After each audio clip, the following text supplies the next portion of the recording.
discourse on that. So we will finish with this first round, which is much more than 5 or 7 minutes per person, but interesting nevertheless, with Florent, and then we will get directly to you for interaction.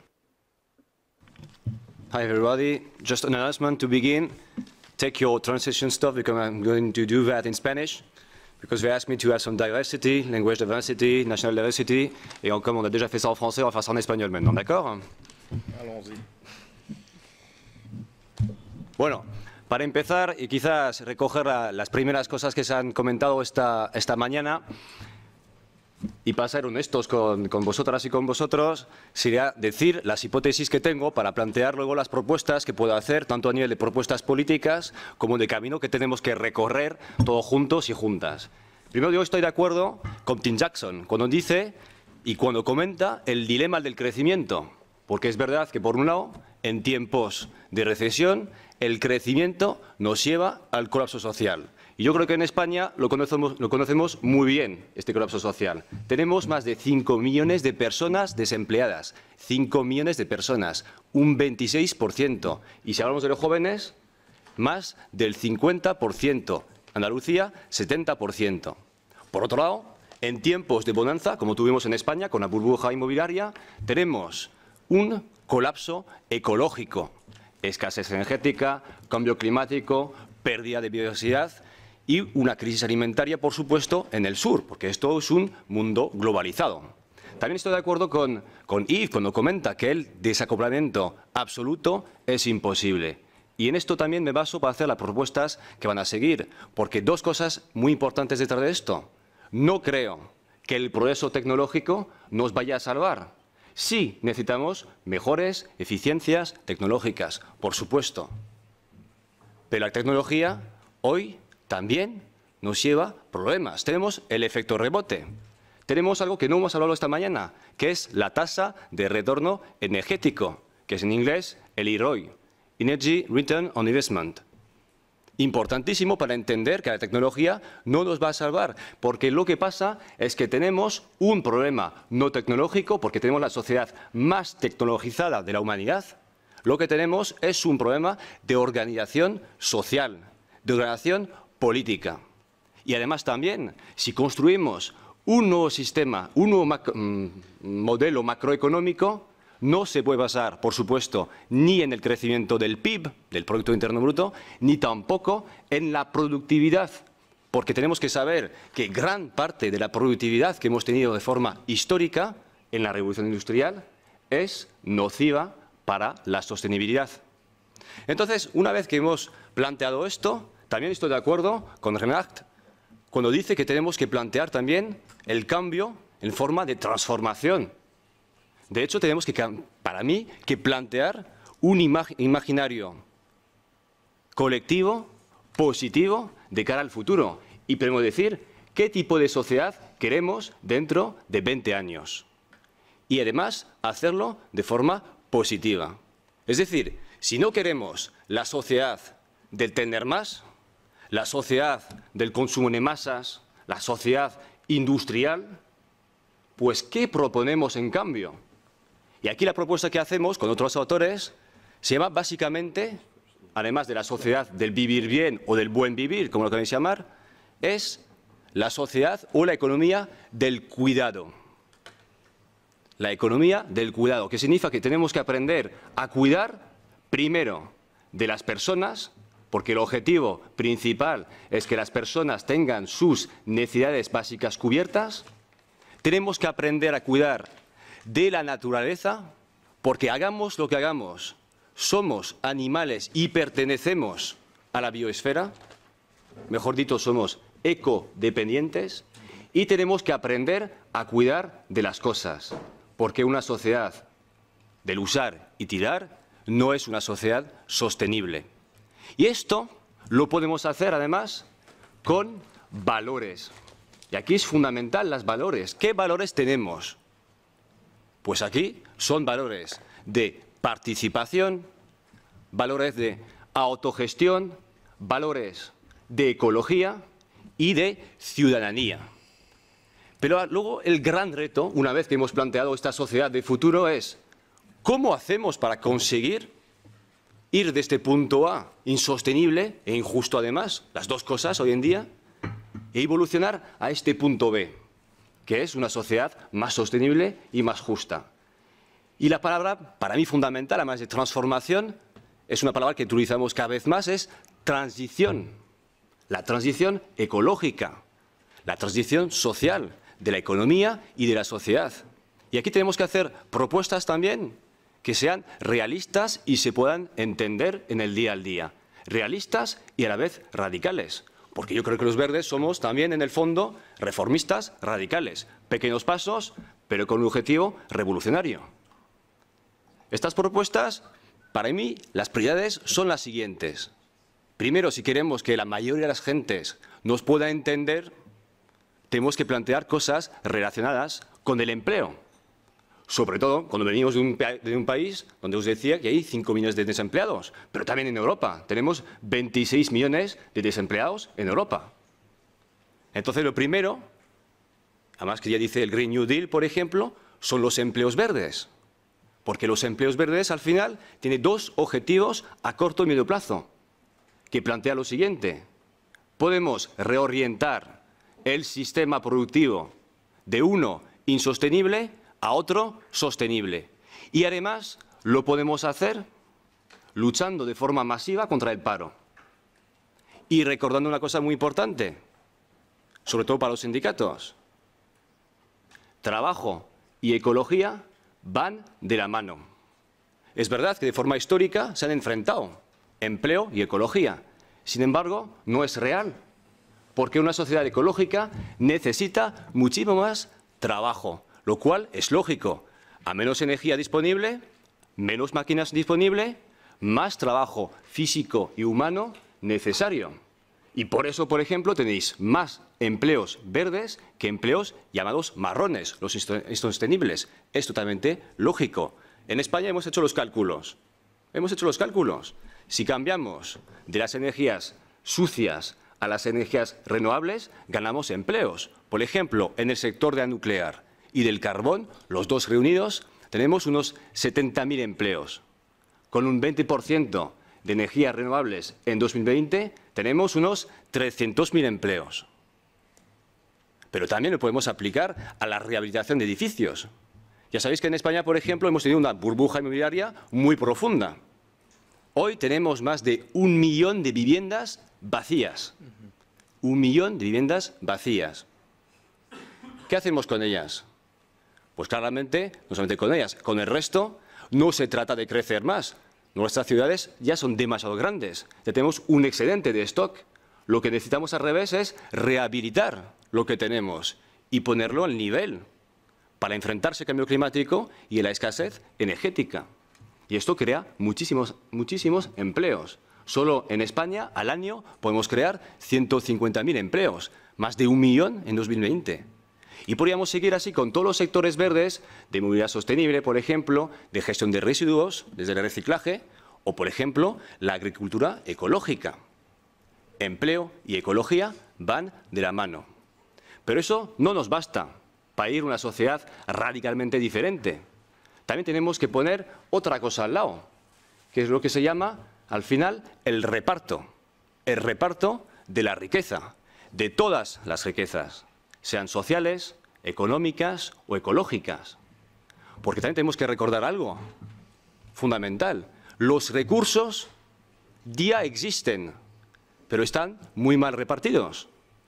En España, otros cuantos ejemplos para que estemos de acuerdo, por lo menos. Hemos puesto en el rescate de los bancos en España 40.000 millones de euros. ¿Que no van a pagar los bancos? Que van a pagar la ciudadanía, porque hemos socializado las deudas privadas de unos cuantos.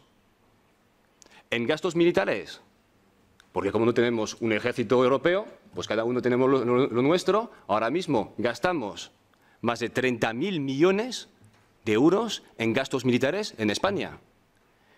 También podemos hablar del fraude fiscal, 10.000 millones, de los impuestos que el Partido Socialista ha rebajado, 30.000 millones. Y, por supuesto, no hablar en España de la corrupción, y del impacto que tiene sobre la economía sería impensable, porque ahora mismo tenemos quien tenemos en el gobierno, a un partido que tiene una caja B, es decir, que hace corrupción para llegar al poder. Entonces, tenemos recursos, los podemos repartir y utilizar para conseguir una economía sin crecimiento. Es posible. Y eso se puede hacer de varias maneras. Primero, a corto y medio plazo, es repensar las diferencias salariales que existen entre el sueldo más bajo y el sueldo más alto. Y además, no es una cosa nueva. Por ejemplo, la economía social y solidaria lo hace desde hace 150 años. Tenemos una relación entre el sueldo más bajo y más alto en Mondragón, que es la mayor cooperativa de Europa, de 1 a 6. Mientras que en Telefónica, una gran empresa privada, es de 1 a 100. También podemos repartir de otra forma. Y como decía Yves, tener lo que se llama una renta básica universal. Pero no solo esto, porque lo que hace la ecología política al hablar de límites no solamente es hablar de límites por abajo, es decir, que no haya gente pobre con el nivel de riqueza que hemos conseguido, sino que también tengamos límites por arriba, porque el mundo es finito y la economía también. Y eso significa, en palabras más llanas, una renta máxima. De hecho, de esto están hablando ahora mismo en Suiza. Además, si repartimos esto, también podemos repartir el trabajo. Y ojo, todos los trabajos, no solamente el empleo productivo, porque también tenemos que hablar del trabajo reproductivo, el trabajo de cuidados, el trabajo doméstico, que históricamente han hecho las mujeres. Por un lado, repartir el empleo productivo es la mejor forma de mantener el empleo sin crecimiento. Eso ya lo sabemos perfectamente. Pero ojo, no solo en tiempos de crisis. Tiene que ser una propuesta estructural de cara a largo plazo. Y segundo, repartir el trabajo reproductivo entre hombres y mujeres, porque al final lo que tenemos que hacer también es repartir los tiempos de vida que tenemos, porque tenemos que preguntarnos si trabajamos para vivir o vivimos para trabajar. Y eso también son cosas que se pueden tener muy bien. Si dais conferencia, vais a ver que la gente entiende perfectamente estas cuestiones, porque es su vida diaria. Pero una vez que hemos planteado esos grandes retos de empleos verdes, de reparto de riqueza, de reparto de trabajo, tenemos que hacer la siguiente pregunta. ¿Cómo hacemos esto? Y aquí una palabra fundamental que tenemos que recordar y poner en práctica, que es la democracia. La democracia es fundamental para conseguir la transición ecológica de la sociedad. Primero, a nivel global, porque tenemos que plantear al final una autolimitación, porque estamos diciendo que tenemos que bajar el consumo y de una cierta forma bajar la producción también. O bien se hace como ahora, por ejemplo, donde tenemos al final un decrecimiento impuesto. La recesión no es otra cosa. Unos cuantos se enriquecen y los demás tenemos que aceptar una reducción de sueldos y de consumo. Otra forma de pensarlo es decir, vamos a ver cómo lo hacemos todos juntos para decidir qué es la riqueza, qué llamamos riqueza, cuáles son las necesidades que necesitamos, qué es el trabajo, por qué trabajamos y qué tipo de trabajos tenemos que hacer en una sociedad sostenible y justa. Y esto es una cuestión democrática. También es una cuestión democrática porque una transición supone conflictos. Cuando pasáis del punto A al punto B, que hay gente que pierde su empleo, que además le da una identidad más allá de su poder adquisitivo, supone un conflicto. Y eso lo tenemos que tener en cuenta. Esto supone también la participación de los trabajadores. Es fundamental. Los trabajadores tienen que ser los primeros en participar en esta transición. También supone reforzar la democracia empresarial, la democracia dentro de las empresas, porque hoy lo estamos viendo. ¿Qué empresa consigue ahora mismo repartir el trabajo? ¿Una empresa multinacional? No lo hace. Lo hacen las cooperativas, por ejemplo, porque tienen democracia interna. Entonces, La última cosa, para concluir, cuando hablamos de democracia, es de qué actores y de qué socios vamos a contar de cara al futuro para este gran cambio. Pues aquí unos cuantos. Primero, el sector público, porque tiene capacidad de mirar a largo plazo.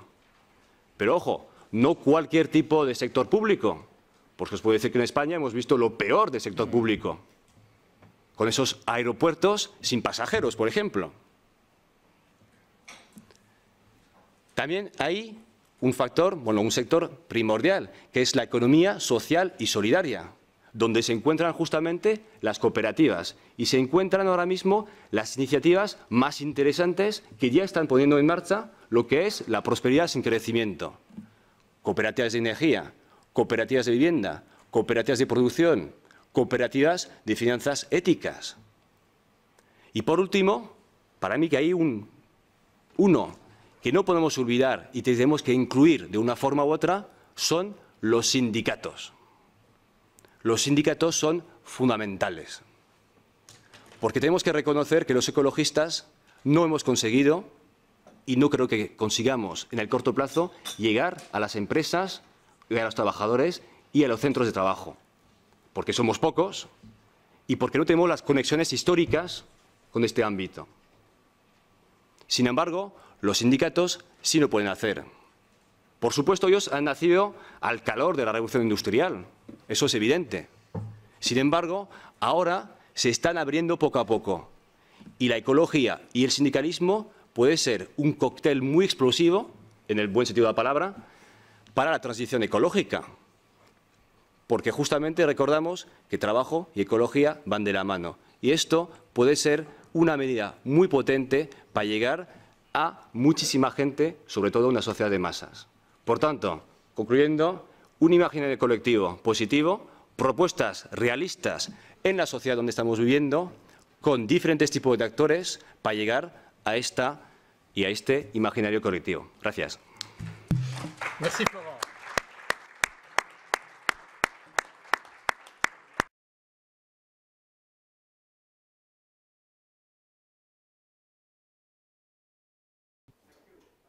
So, Florent, I don't know whether you can do it in English because our translators have to finish their job. En français rapidement, vu que les questions étaient en français, on va Ah faire oui, ça c'est vrai, ouais, ok. si vous permettez. Je peux aussi Oui, vas-y, vas-y.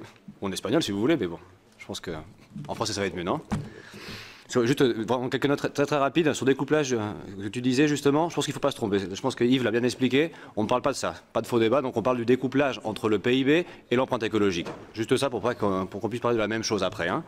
Sur les coopératives, tout à fait d'accord. Coopératives, en plus, elles sont utiles si en plus derrière il y a des institutions qui les appuient. Bien sûr, il faut toujours un cadre régulatif qui puisse avoir justement, qui puisse promouvoir ces coopératives. Ensuite, il y a une chose qui m'intéresse assez, c'est quel mot en fait on utilise finalement, si la post-croissance, la croissance durable, la décroissance. Alors, il y a un truc assez marrant, parce que dans mon cas, en fait, on me considère en Espagne comme un théorique de la décroissance. Mais ce qui est drôle, c'est que moi, je n'utilise jamais le mot décroissance. Je l'utilise pas tout simplement parce que le mot décroissance est pratique dans le mouvement social, très pratique, parce qu'il permet qu'au lieu de parler écologique, il y a 2 personnes qui viennent, il y a 300 personnes, mais après, quand on passe à politique, il ne marche plus. Il ne marche plus parce que les gens ne comprennent pas, en fait. On ne comprend pas le mot décroissance dans un monde en croissance. Donc c'est mon expérience, ma conclusion, c'est d'utiliser plutôt le mot transition. Un mot qui est positif, un mot de transformation, justement, qui permet de parler la même chose, mais sans utiliser croissance durable, parce que je pense que ce n'est pas la bonne technique, ça.